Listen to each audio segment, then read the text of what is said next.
আসসালামু আলাইকুম প্রিয় শিক্ষার্থী বন্ধুরা, আমার একটা স্টুডেন্টের রিকোয়েস্টে আমরা একটা ভিডিও নিয়ে হাজির হয়েছি। ভিডিওটা হলো বেসিক ইলেকট্রিসিটি বইয়ের। এই যে বেসিক ইলেকট্রিসিটি বইটা আছে, বেসিক ইলেকট্রিসিটি বইয়ের সম্ভবত তৃতীয় অধ্যায়ের ক্যাপাসিটর অ্যান্ড ইন্ডাকটেন্সের একটা অঙ্ক। আমরা সেই অঙ্কটা নিয়ে সমাধান করবো। অঙ্কটা অনেক ইম্পর্টেন্ট। তো আমি এই বইয়ের মধ্যে, এই অধ্যায়ের মধ্যে দুই ধরনের অঙ্ক আছে ক্যাপাসিটর, একটা সিরিজের ক্যাপাসিটর অঙ্ক আর একটা প্যারালাল ক্যাপাসিটর অঙ্ক। আমি একটা অঙ্ক বাচ্চা নিয়েছি যে অঙ্কটার মধ্যে দুইটা অংশই আছে। আমি যদি দুইটা আসে আমি কিভাবে দিব, আর যদি একটা করে আসে তাহলে কিভাবে দিব, আমরা এই নিয়ে আলোচনা করবো। তো প্রশ্নটা হলো 15 মাইক্রোফ্যারাড, 25 মাইক্রোফ্যারাড ও 55 মাইক্রোফ্যারাড বিশিষ্ট তিনটি ক্যাপাসিটর একত্রে সিরিজে আছে এবং আরেকবার প্যারালালে সংযোগ করা হলো। তাহলে এখানে বোঝা গেল যে এখানে দুইটা অঙ্ক আছে। যদি অঙ্কটা সিরিজে আসে তাহলে জাস্ট কতটুকু আসবে, মানে এই অংশটা আছে সিরিজে দেওয়া আছে, অথবা শুধু হতে পারে যে সিরিজের পরিবর্তে প্যারালালে সংযোগ করা হলো। হ্যাঁ, যদি উভয় ক্ষেত্রে সরবরাহ ভোল্টেজ, মানে বলছে কি যে দুইটার সরবরাহ ভোল্টেজ হলো 220 ভোল্ট, মানে সিরিজের ক্ষেত্রে 220 ভোল্ট, প্যারালাল ক্ষেত্রে 220 ভোল্ট।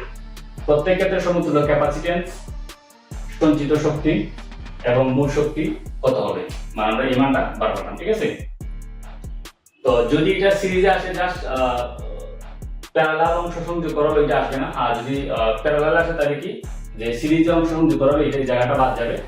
তো এখানে এই অঙ্কটার ক্ষেত্রে দুটোটাই চাইছে, যে অঙ্কটা আমাদের সিরিজও চাইছে, প্যারালাল চাইছে। তো আমরা যখন সিরিজ আসবে যা সিরিজ দিব, যদি প্যারালাল তাহলে প্যারালাল দিব, আর যদি সিরিজ প্যারালাল আসে তাহলে আমরা দুটোই সিরিজ প্যারালাল আমরা অবশ্যই অঙ্কটা করে দিব। এখন মানে ভিডিওটা যাতে একদম ছোট হয়, দীর্ঘ না হয়, সেই জন্য আমরা আগে অঙ্কটা কনফার্ম করে দিচ্ছি। আমরা এখন বিস্তারিত আলোচনা করবো। তো দেওয়া আছে কি, এখানে কি আছে, দেওয়া আছে C1, মানে ক্যাপাসিটর কটা আছে, একটা, দুইটা, তিনটা। C1 সমান 15 মাইক্রোফ্যারাড, C2 সমান 25 মাইক্রোফ্যারাড এবং C3 সমান 55 মাইক্রোফ্যারাড। আবার কি দেওয়া আছে, সরবরাহ ভোল্টেজ 220 ভোল্টেজ। ঠিক আছে, চারটা অংশ দেওয়া আছে। যদি অঙ্কটা সিরিজে আছে, জাস্ট এই সিরিজ অংশটা করি আমরা, তাহলে সিরিজের ক্ষেত্রে আমরা একটা সূত্র জানি, সিরিজ সংযোগের ক্ষেত্রে 1/CS সমান 1/C1 plus 1/C2 plus 1/C3। এই অংশ সূত্র আমরা সবাই জানি সিরিজ সংযোগের ক্ষেত্রে যেটা হয়। তো যদি 1/CS আমরা এই তিনটা অংশের মান বসাই, তাহলে C1 সমান 15, C2 সমান 25 আর C3 সমান 55। C3 সমান এখানে 55। হ্যাঁ, ওকে। তো এই যে তিনটা অংশ আছে, আমরা যখন 15, 25 এবং 55 লসাগু নিব, তখন আমাদের যে মানটা আসে 825 আসবে। তিনটা অংশ লসাগু নিলে আমাদের 825 আসবে। ঠিক আছে, ওকে। তো এখানে তো আছে আবার কিউ চার্জ, কিন্তু আছে কিউ চার্জ আমাদের কোন কারণ লাগে, আমরা যেহেতু বার করতাম কি, আমরা জিনিসটা বলতে সমতুল্য ক্যাপাসিট্যান্স, সঞ্চিত শক্তি। ঠিক আছে, সমতুল্য ক্যাপাসিট্যান্স, সঞ্চিত এবং মোট সঞ্চিত শক্তি বাড়াতাম তিনটা। তো সমতুল্য ক্যাপাসিট্যান্স আমরা কিন্তু পাইছি। সিরিজের ক্ষেত্রে সমতুল্য ক্যাপাসিট্যান্স আমরা কোন মানটা পাইছি, আমরা এই মানটা পাইছি। আমরা একটা আনসার লিখতে পারি, এই জায়গার মধ্যে আমরা একটা আনসার লিখতে পারি। ক্লিয়ার? তো এই জায়গার মধ্যে না, এই জায়গার মধ্যে আমরা এই জায়গার মধ্যে একটা আনসার লিখতে পারি। এখন দেখি আমরা এত যা আসছে, তাহলে 1/CS এই তিনটা অংশ যোগ করে আসে 103 আর 825। এই 103 825 ভাগ দিলে আসবে 8, 1/8। আমরা যখন এটা একদম টোটালি উল্টায় করবো, তখন কি হবে, যে 1 গুণে চলে আসবে এবং CS উপরে চলে আসবে, যে CS সমান 8। আমরা এই অংশটা লিখছি। ওকে, তাহলে এইটা লিখে আমাদের কি পেলাম, সমতুল্য ক্যাপাসিট্যান্স। এখন বলছে যে সঞ্চিত শক্তি, প্রত্যেকটা ক্ষেত্রে কি বলছে, প্রত্যেক ক্ষেত্রে সমতুল্য ক্যাপাসিট্যান্স। প্রত্যেক ক্ষেত্রে বলতে কোনটা, ক্যাপাসিটর 1 এর, ক্যাপাসিটর 2, ক্যাপাসিটর 3, তিনটার সমতুল্য ক্যাপাসিট্যান্স। তো সমতুল্য ক্যাপাসিট্যান্সের সূত্র একটা আছে, সূত্র হলো W1 সমান half Q square by C। মানে কি সূত্রটা, কি তার W সমান হাফ Q বাই C। এই সূত্রটা সমতুল্য ক্যাপাসিট্যান্সের সূত্র। ঠিক আছে, তো সমতুল্য capacitor W = half Q by C। তাহলে হাফ তো একটা সংখ্যা, আমরা মান পাইবো, সমস্যা নাই। Q এর মান, C এর মানগুলো আছে 1 একটা 2 3 মান আছে, বাট Q এর মানটা কিন্তু নাই, Q মানটা কিন্তু নাই। তাই এখানে আমাদের Qটা দরকার আছে। দরকারটা কি, এটা আমরা জানি যে Q লিখা 4 সমান Q। Q এর সূত্র আছে, সূত্র লিখা Q সমান CSB। C মানে কি, এটা সিরিজ ক্যাপাসিট্যান্স। আমরা যখন যেটা বলছি সিরিজ ক্যাপাসিট্যান্স, টোটাল ক্যাপাসিট্যান্স, আর B। তো সিরিজ ক্যাপাসিট্যান্সের মান আসছে কত, 8 মাইক্রোফ্যারাড। ঠিক আছে, ক্যাপাসিট্যান্সের মান আসছে আমাদের 8 মাইক্রোফ্যারাড। এখানে হবে 8 × 10 ইনভার্স 6। ঠিক আছে, মাইক্রো মান হলো 8 × 10 ইনভার্স 6, আর বি মান হলো 220 ভোল্টেজ। বি মান 220 ভোল্টেজ। ক্লিয়ার? তো এই যে 8 × 10 ইনভার্স 6 × 220 ভোল্টেজ গুণ করলে আমাদের এই মানটা আসে 1.76 × 10 ইনভার্স 3 কুলম্ব। এরকম কি কুলম্ব, ক্লিয়ার? ওকে, তখন আসে আমাদের পরের প্রশ্ন কি বলছে, সমতুল্য ক্যাপাসিট্যান্স। সমতুল্য ক্যাপাসিট্যান্স W1 আমরা শুধু কি বলছিলাম, W = ½ Q/C। W1 = ½ × Q²/C। W = ½ × Q²/C, ঠিক আছে? তাহলে আমরা দেখি, আমরা হাফ লিখলাম, নিচেটা সেম লিখলাম, 1 টাকা লিখলাম, ইনটু A2 টাকা দিলাম, আর Q², ঠিক আছে? Q² এর মানটা কি পাইছি?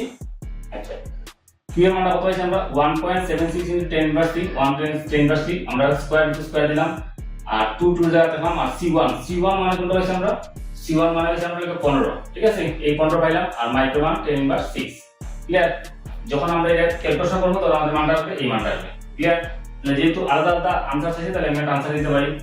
2 নম্বরের ক্ষেত্রে সেম, W2 = ½ Q, ½ × Q²/C, ঠিক আছে?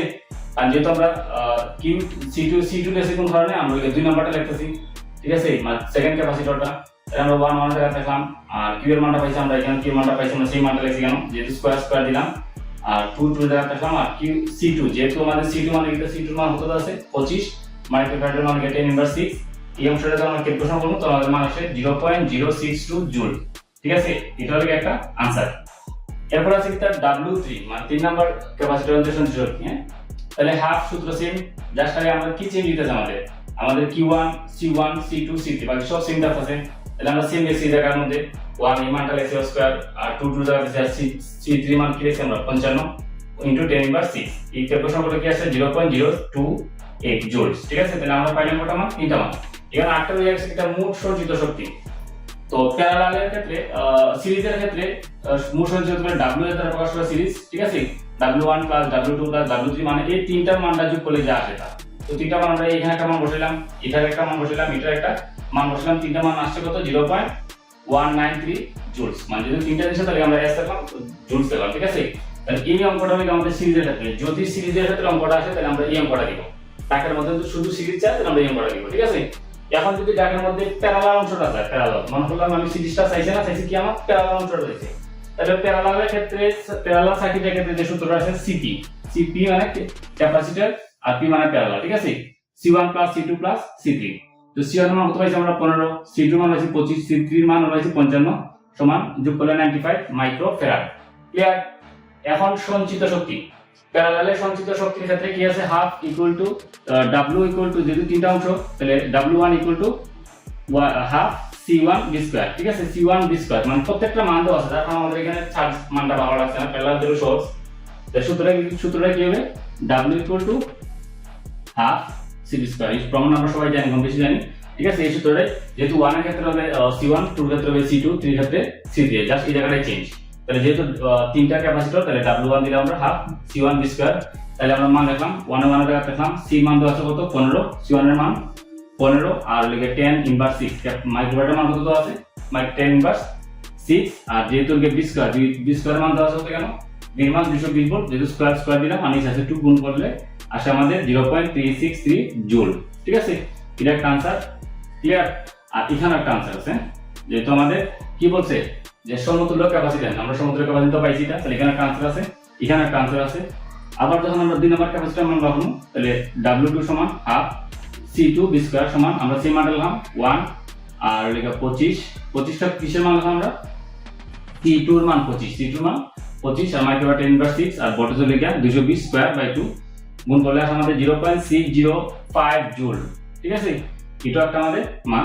আবার আছে W3, কি আছে আমাদের W3, তো W3 কি হলো হাফ C3b² সমান কি লেখা যায় 1 C3b², সেই মানটা লিখলাম আমরা 1 লিখলাম, আর C3 মান হতো 55, আর 10 ইনভার্স 6 × 220 ভোল্ট স্কয়ার, আর নিচে লিখলাম 2 1.331 জুল, ক্লিয়ার? তাহলে আমরা কটা পাইলাম, আমাদের কি বলছে সঞ্চিত শক্তি কি পাইছি আমরা, W1 এর সঞ্চিত মান পাইছি, W2 মান পাইছি, মানে ক্যাপাসিটর 1 এটা পাইছি, ক্যাপাসিটর 2টা পাইছি, ক্যাপাসিটর 3 মানটা কিন্তু আমরা পাইছি ইতিমধ্যে, ঠিক আছে? এখন লাস্ট কি রয়েছে যে প্যারালাল সার্কিটের মোট সঞ্চিত শক্তি কত হবে। তো প্যারালাল সার্কিটের মোট সঞ্চিত শক্তি কোনটা পাইছি আমরা, WP, কি WP মানে প্যারালাল, আর W সঞ্চিত শক্তি W সঞ্চিত শক্তি W দ্বারা প্রকাশ করা হয়, ঠিক আছে? তাহলে W1 + W2 + W3 তাহলে এই W1 কোনটা, এই W1টা, W2 এইটা, W3 এটা, আমরা তিনটার মান, আমরা এই যে তিনটার মান আমরা যোগ করছি, যোগ করে কত হয়েছে আমাদের 2.2299, ঠিক আছে, মানে 2.299 জুলস। তিনটা যোগ করছি, তিনটা মান আছে, এটা লেগে আমাদের আনসার, ঠিক আছে। তো যদি সিরিজ অঙ্ক আসে তাহলে আমরা এই পার্টটা করব, যদি প্যারালাল অঙ্ক আসে তাহলে আমরা এই পার্টটা করব, যদি সিরিজ এবং প্যারালাল দুইটা অংশই আসে তাহলে আমরা কোনটা করব, আমরা দুইটাই অংশ করব, ঠিক আছে। এই অঙ্কটা এতটাই ইম্পর্টেন্ট যে পরীক্ষা আসবে, ইনশাআল্লাহ আসবে, মানে সিরিজ আসুক প্যারালাল আসুক অথবা সিরিজ প্যারালাল দুইটাই একত্রে আসুক, পরীক্ষা আসবে। তো ছাত্রদের কাছে অনুরোধ মানে যাতে খুব গুরুত্ব সহকারে অঙ্কটা করে। আর যদি অঙ্কটা বুঝতে কোনো ধরনের সমস্যা হয় তাহলে অবশ্যই আমার কমেন্ট বক্সে জানাবে। অসংখ্য ধন্যবাদ সবাইকে। আসসালামু আলাইকুম।